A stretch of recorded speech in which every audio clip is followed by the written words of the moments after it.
কেমন আছো সবাই? আজকে রুই মাছগুলোকে সর্ষে বাটা দিয়ে কিভাবে রান্না করব চলো রেসিপিটি তোমাদের এই ভিডিওর মাধ্যমে দেখিয়ে দিই।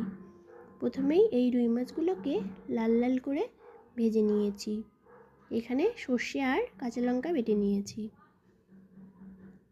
এখন কড়াইতে তেল গরম করে জিরা ফোড়ন দিয়েছি।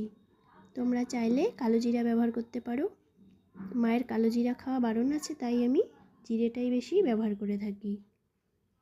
এখন বেটে রাখা সর্ষে আর কাঁচা লঙ্কা দিয়ে দেব।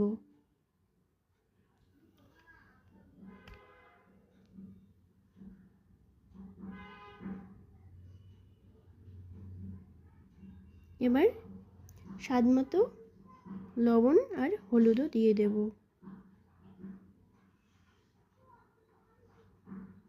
লবণ হলুদ দিয়েছি, এখন ভালো করে কষিয়ে নেব।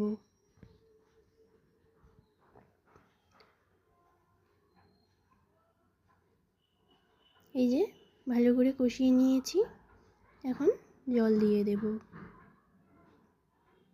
জল দিয়ে রুই মাছগুলো দিয়ে 10 মিনিট ফুটিয়ে নেব।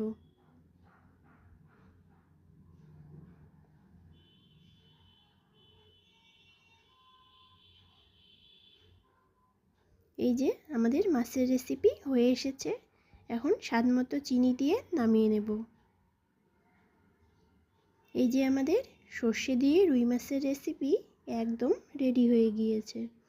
তোমরা কে কে খেতে পছন্দ করো একটু কমেন্ট করে অবশ্যই জানিও।